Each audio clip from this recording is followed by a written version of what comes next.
नमस्कार. अडीचच्या बातमीपत्रात मी श्रीराम केळकर आपलं स्वागत करतो. सुरुवातीला एक नजर ठळक बातम्यांवर.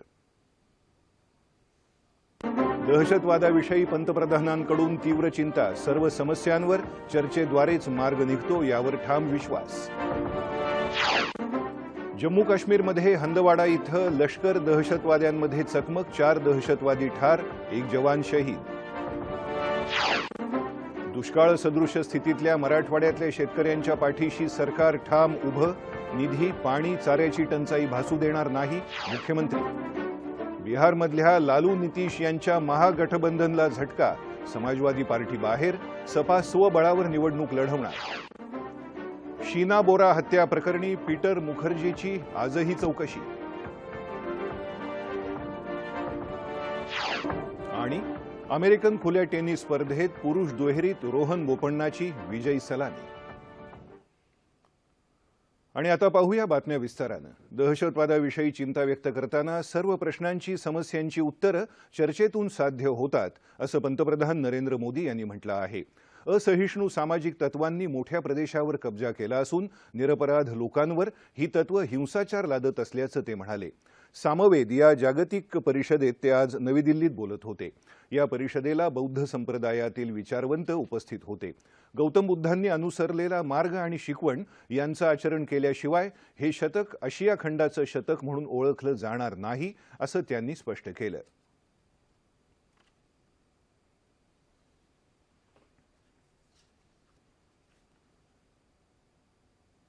Gautam Buddha gave the world the tenets of Buddhism.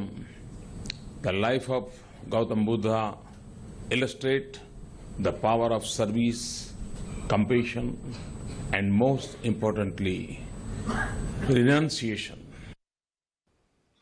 हवामान बदल हे जागतिक आव्हान असून त्याचा मुकाबला करण्यासाठी संघटित मानवी कृतीची गरज पंतप्रधानांनी व्यक्त केली. हवामान बदलाचा सर्वात मोठा फटका गरीब आणि वंचितांना बसल्याचं त्यांनी सांगितलं. The issue is not merely about climate change. It is about climate justice. Again, I repeat, it's not the issue about the climate change. It's about climate justice. In my view, the most adversely affected by climate change are the poor and the downtrodden. Jammu काश्मीरमधल्या कुपवाडा जिल्ह्यात हंदवाडा इथं काल रात्रीपासून सैन्यदल आणि दहशतवाद्यांमध्ये सुरू असलेल्या चकमकीत 4 दहशतवाद्यांना कंठस्नान घालण्यात आलं. यावेळी 1 जवान शहीद झाला. सकाळी उशिरापर्यंत ही चकमक सुरू होती. गेल्या 24 तासात दहशतवाद्यांबरोबर झालेल्या चकमकीत सुरक्षा दलाला हे दुसरं मोठं यश मिळालं आहे. हंदवाडा पोलिसांच्या विशेष कृती दलाचे 6, राष्ट्रीय रायफल्स आणि 9 अर्धसैनिक गट या मोहिमेत सहभागी झाले होते. दरम्यान पाकिस्तान सातत्यानं शस्त्रसंधीचं उल्लंघन करत असल्यामुळे जम्मू काश्मीरमध्ये सैन्यदल आणि दहशतवादी यांच्यात होणाऱ्या संघर्षाच्या घटनांमध्येही वाढ झाली आहे. जम्मू काश्मीरमधल्या बारामुल्ला जिल्ह्यात रफियाबाद इथं काल भारतीय सुरक्षा दलानं एका दहशतवाद्याला कंठस्नान घातलं. सुरक्षा दलाचे जवान आणि दहशतवाद्यांमध्ये झालेल्या चकमकीत एका भारतीय जवानाला वीरमरण आलं. सूत्रांनी दिलेल्या माहितीनुसार रफियाबादमधील लडुरा गावातल्या एका घरात लष्कर-ए इस्लाम संघटनेचा मुख्य दहशतवादी इम्तियाज कांडूसह दहशतवाद्यांचा गट लपला असल्याची माहिती सुरक्षा दलाला मिळाली. त्यानंतर अनेक तास सुरक्षा दल आणि दहशतवाद्यांमध्ये चकमक सुरू होती. जम्मू काश्मीर हा भारताचा अविभाज्य भाग असून पाकिस्ताननं हा मुद्दा संयुक्त राष्ट्रसंघात उपस्थित केल्याबद्दल लोकसभेच्या अध्यक्ष सुमित्रा महाजन यांनी पाकिस्तानवर कडाडून टीका केली आहे. लोकसभा अध्यक्षांच्या 4थ्या जागतिक परिषदेत त्या काल बोलत होत्या. संयुक्त राष्ट्रसंघात जम्मू काश्मीरविषयी पाकिस्तानच्या प्रतिनिधीनं केलेलं वक्तव्य अनाठायी असल्याचं त्या म्हणाल्या. स्वातंत्र्यापासून जम्मू काश्मीरमध्ये निवडणुका घेण्यात येत असून तिथल्या जनतेनं हे सरकार निवडून दिलेलं आहे, याचं पाकिस्ताननं स्मरण ठेवावं, असंही त्यांनी बजावलं. वस्तुस्थितीकडे पाकिस्तान डोळेझाक करत असल्याचा आरोपही त्यांनी केला. स्वतःच्या देशातल्या विकासावर लक्ष केंद्रित करण्याऐवजी केवळ जम्मू काश्मीरचा मुद्दा उठवण्याचा प्रयत्न दरवेळी पाकिस्तान करत असल्याचं त्या म्हणाल्या. कमी पावसामुळे पिण्याच्या पाण्याबरोबरच जनावरांसाठीच्या चाऱ्याचीही टंचाई भासत आहे. अशा परिस्थितीत शेतकऱ्यांना पाणी आणि जनावरांना चारा देण्यासाठी सरकार कटिबद्ध असल्याचं मुख्यमंत्री देवेंद्र फडणवीस यांनी म्हटलं आहे। बीड तालुक्यातल्या पालवण इथं शासनाच्या चारा छावणीचं उद्घाटन मुख्यमंत्र्यांनी आज केलं, त्यावेळी ते बोलत होते। चारा निर्मिती संदर्भात नव्या तंत्रज्ञानाचा वापर आवश्यक असल्याचं ते म्हणाले। टंचाई सदृश्य परिस्थितीत पशुधन वाचवण्यासाठी शासनानं चारा छावण्या उभारायला मंजुरी दिली असून या छावण्यांच्या व्यवस्थापनात शासनाबरोबरच सेवाभावी संस्थांची भूमिका महत्त्वाची असल्याचं मुख्यमंत्री म्हणाले। शासनानं चारा छावण्यांना मंजुरी दिली आहे। जनावरांना लागेल तितका चारा देण्यासाठी नियोजन करण्यात आलं आहे। मात्र हा चारा उपलब्ध करून देताना सेवाभावी संस्थांनी अधिक जागरूकपणे आणि सुव्यवस्थितपणे छावण्या सुरू ठेवाव्यात।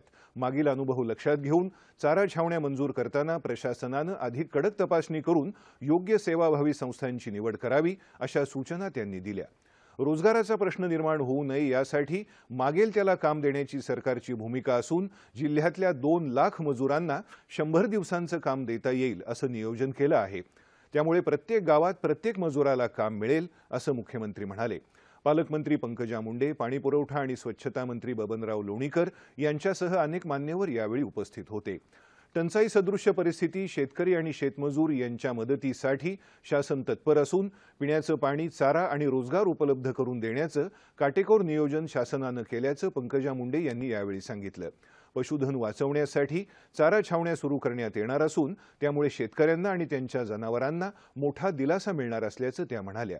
मुख्यमंत्र्यांनी छावणीतली गुरं, चारा आणि साधन सामुग्रीची प्रत्यक्ष भेट देऊन पाहणी केली।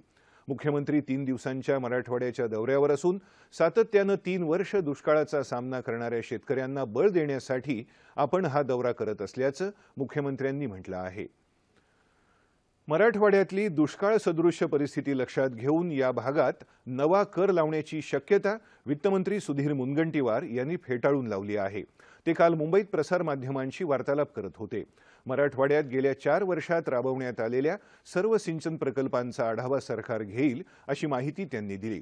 पायाभूत प्रकल्पांच्या संदर्भात यापुढे सध्या सुरू असलेल्या प्रकल्पांच्या अंमलबजावणीला प्राधान्य देण्यात येईल असं त्यांनी स्पष्ट केलं।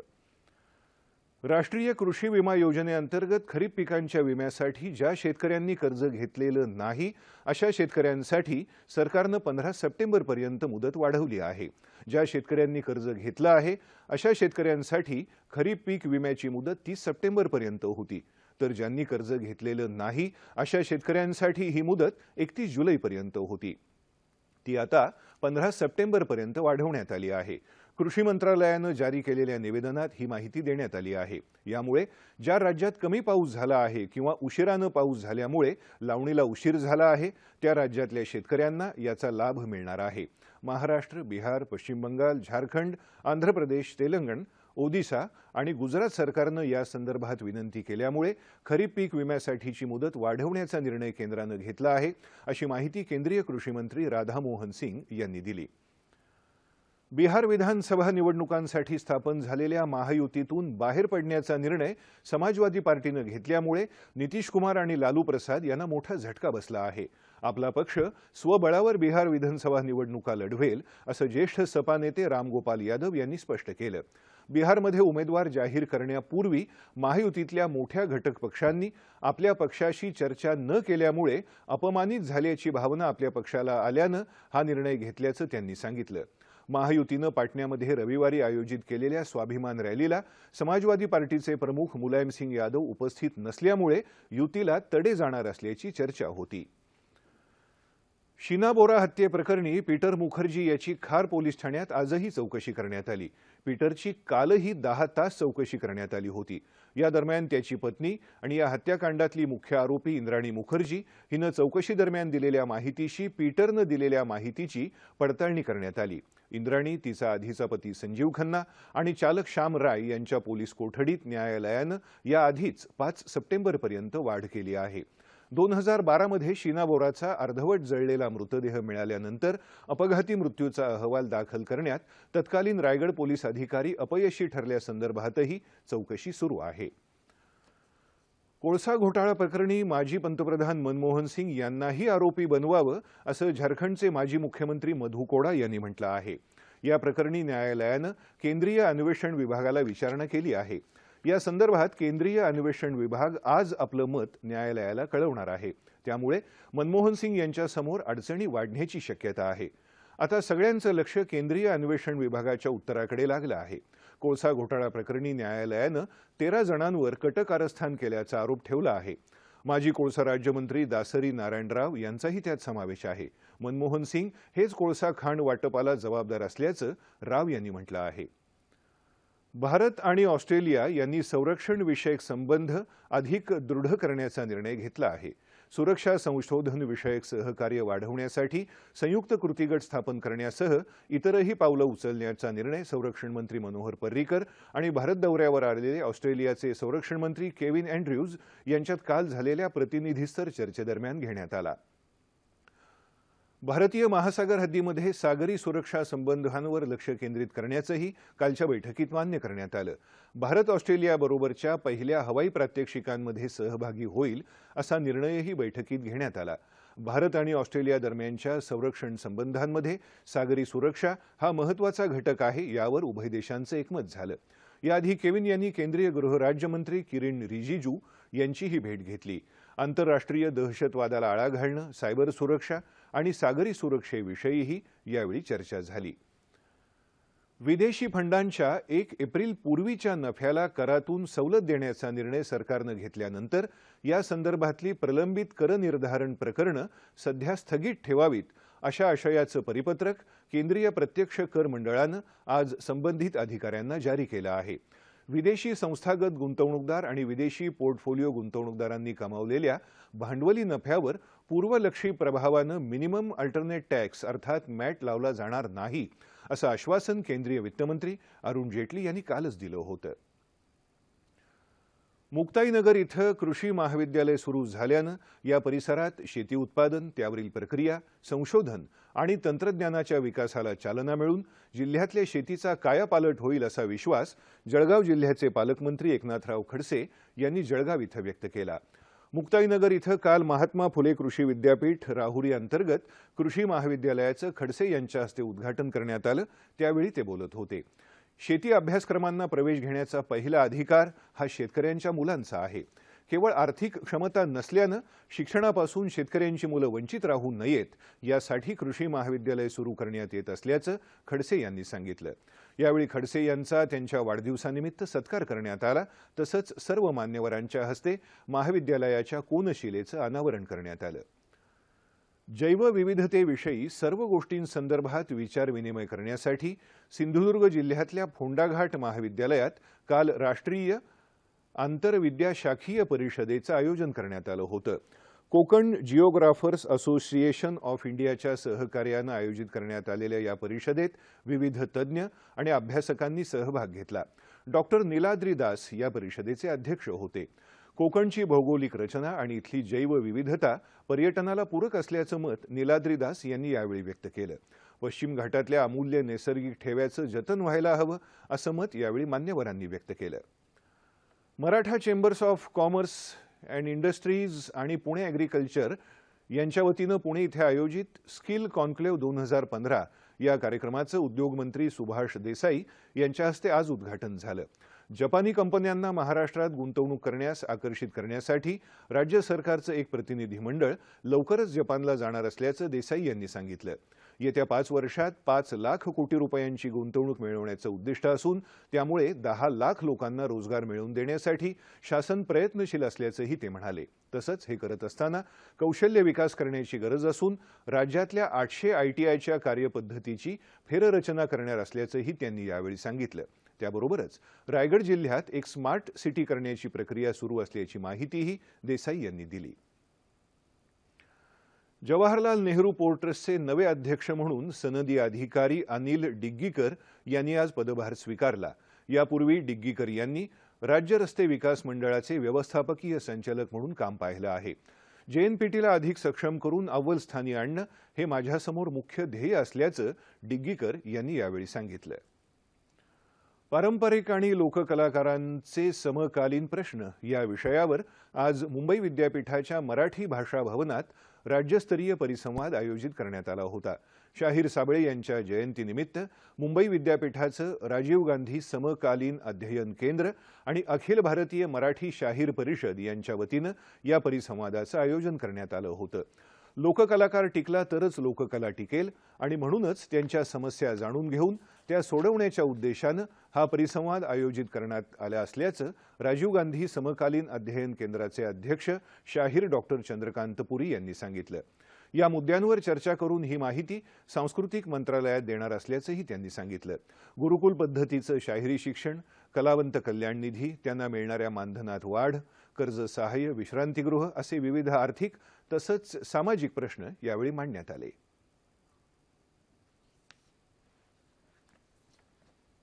निवासाचे प्रश्न आहेत, कलावंतांच्या मानधन वाढीचे प्रश्न आहेत, त्यांच्या कुटुंबियांना सवलती मिळाव्यात स्वातंत्र्य सैनिकांप्रमाणे अशा प्रकारचे आहेत. तर हे अजूनही सुटलेले नाहीत. नवीन सरकारने विशेषतः विनोदजी तावडे यांनी, सांस्कृतिक कार्यमंत्री यांनी यावर एक बैठक या क्षेत्रातल्या मान्यवरांची बोलवावी आणि हे प्रश्न समजावून घ्यावे.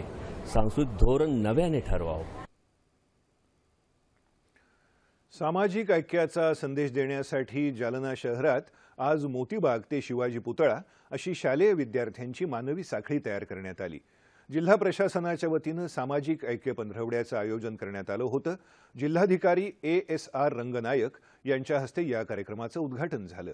5 किलोमीटर लांबीच्या या मानवी साखळीत 30 शाळांमधले 18,000 विद्यार्थी सहभागी झाले होते.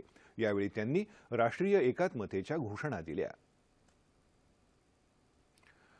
चित्रपटसृष्टीत पडद्याच्या मागे राहून जे कलाकार आपली कला सादर करत असतात त्यांच्यामुळे चित्रपटाच्या पडद्यावर मोठे नायक उभे राहतात असं मत राज्याचे वित्तमंत्री सुधीर मुनगंटीवार यांनी कर्तव्यपूर्ती या कार्यक्रमात व्यक्त केलं. भाजपा चित्रपट संघाच्या वतीनं मुंबईतल्या गोरेगावच्या फिल्मसिटीत कर्मचाऱ्यांसाठी तसंच कलाकारांसाठी रुग्णवाहिका सेवेचं उद्घाटन मुनगंटीवार यांनी केलं. त्यावेळी ते बोलत होते.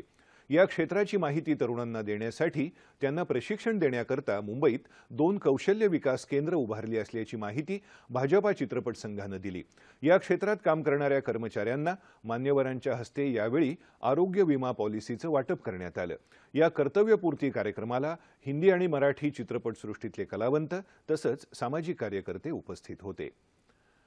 बलुतेदार संस्था महासंघ आणि महात्मा गांधी ग्रामीण औद्योगिकरण संस्था यांनी सोलर चरखा या कार्यशाळेचं अमरावती इथं आयोजन केलं होतं.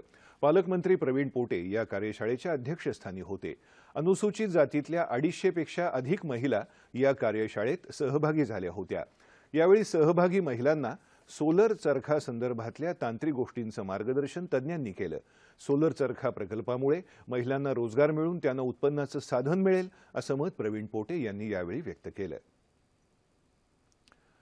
शहरातल्या रस्त्यांच्या दुरवस्थेच्या विरोधात अकोला बार असोसिएशनच्या वतीनं आज जिल्हाधिकारी कार्यालयावर मूक मोर्चा काढण्यात आला. अकोला शहरातील रस्त्यांवर मोठ्या प्रमाणात खड्डे पडले असून रस्त्यांच्या दुरवस्थेमुळे नागरिकांना अनेक समस्यांचा सामना करावा लागत आहे. या मोर्चामध्ये शहरातल्या रस्ते दुरुस्तीच्या मागणीचं निवेदन जिल्हाधिकाऱ्यांना देण्यात आलं. वेळीच रस्ते दुरुस्तीच्या कामांना सुरुवात न झाल्यास सरकारविरुद्ध याचिका दाखल करण्याचा इशारा असोसिएशननं दिला आहे. कोल्हापूर जिल्ह्यात चंदगड, नेसरी आणि आजरा परिसरात दिवसाढवळ्या घरफोड्या करणाऱ्या 2 चोरट्यांना काल पोलिसांनी अटक केली. या चोरट्यांकडून सोन्याचे 1 किलो वजनाचे दागिने तसंच चांदीचे 4 किलो वजनाचे दागिने, कार आणि मोटरसायकलीसह रोख रक्कम असा सुमारे 40 लाख रुपये किमतीचा मुद्देमाल जप्त करण्यात आला. या चोरट्यांनी महाराष्ट्रासह कर्नाटक आणि गोव्यात चोऱ्या केल्याचं तपासातून उघड झालं आहे. अटक करण्यात आलेल्या चोरट्यांचा साथीदार सध्या न्यायालयीन कोठडीत आहे. चंदगड पोलीस स्टेशनच्या अंतर्गत आता एक घरफोडी करणारी टोली सापडलेली आहे आणि त्या टोलीमध्ये प्रकाश विनायक पाटील आणि अजित शिवराई धनकर या नावाचे मुलांच्याकडे टोटल 14 घरफोडी उघडकीस आलेली आहे आणि त्या 14 घरफोडीमध्ये 10 चंदगडची आणि 4 नेसरीची आहे आणि ते सर्व दिवसामध्ये झालेली घरफोडी आहे. हातमाग उद्योग, विणकर आणि रेशीम सहकारी संस्था यांना एकत्र आणून त्यांनी उत्पादित केलेल्या विविध रंगी निरनिराळ्या प्रकारच्या वस्त्र प्रावरणांचं प्रदर्शन ठाण्यातल्या टिपटॉप प्लाझामध्ये भरवण्यात आलं आहे. विविध प्रकारच्या नाजूक नक्षीकाम केलेल्या तलम रेशमी वस्त्रांमध्ये आंध्र, तामिळनाडू, कर्नाटकातल्या दक्षिणी पद्धतीची रेशमी वस्त्र, महाराष्ट्राची शान असलेल्या पैठणी साड्या, छत्तीसगडच्या टसर रेशमी साड्या, गडवाली, बनारसी, कांजीवरम अशा साड्यांचा समावेश आहे.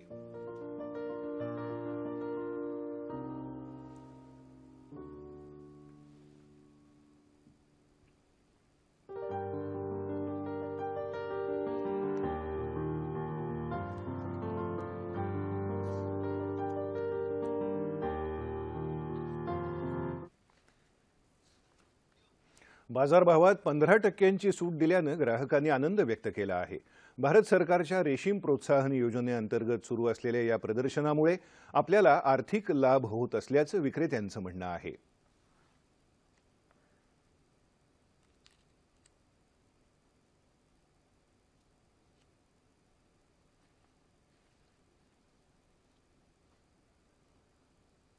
या एक्झिबिशनचा जर तुम्ही विचार केला तर या एक्झिबिशनमधनं त्यांना नक्की डायरेक्ट ग्राहकाशी संपर्क येतो. त्यामुळे विणकरांना मधलं जे मार्जिन त्यांचं जात होतं ते या एक्झिबिशनचा फायदा असा होतो की ते त्यांना मिळतं. मधला जो फायदा व्यापारी घेऊन जात होते तो त्यांना वाचतो, विणकरांपर्यंत पोहोचतो. कालपासून सुरू झालेल्या या प्रदर्शनाला ग्राहकांचा उत्स्फूर्त प्रतिसाद मिळतो आहे. येत्या 7 सप्टेंबरपर्यंत हे प्रदर्शन खुलं राहील. शहरातील कला, सांस्कृतिक वातावरण निरोगी आणि पोषक असेल तरच शहरांचा सर्वंकष विकास होऊ शकतो असं मत ठाण्याचे पालकमंत्री एकनाथ शिंदे यांनी काल व्यक्त केलं. जिल्हा माहिती कार्यालय आणि कला स्पर्श यांनी संयुक्तपणे आयोजित केलेल्या संगम 2015 या कार्यक्रमाचं उद्घाटन एकनाथ शिंदे यांच्या हस्ते झालं. त्यावेळी ते बोलत होते. यावेळी नामांकित चित्रकारांनी आणि शिल्पकारांनी आपल्या कलाकृतींची प्रात्यक्षिकं दाखवली. ही प्रात्यक्षिकं पाहण्यासाठी रसिकांनी गर्दी केली होती.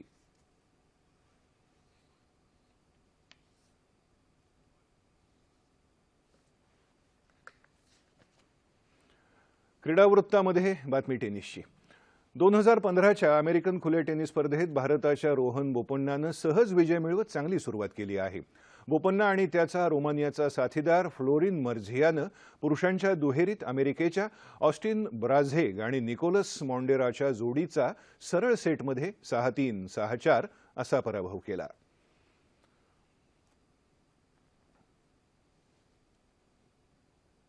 आसाममध्ये गेल्या 28 दिवसांपासून सतत पडत असलेल्या पावसामुळे तिथली पूरस्थिती गंभीर बनत चालली असून आतापर्यंत सुमारे 8.25 लाख नागरिकांना पुराचा फटका बसला आहे.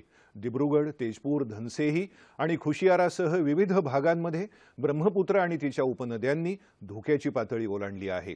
राज्यातल्या 18 जिल्ह्यांना पुराचा फटका बसला असून धेमाजी जिल्ह्यातली पूरस्थिती गंभीर झाली आहे. पुरामुळे बेघर झालेल्या नागरिकांनी शासनानं उघडलेल्या मदत शिबिरांमध्ये आश्रय घेतला आहे.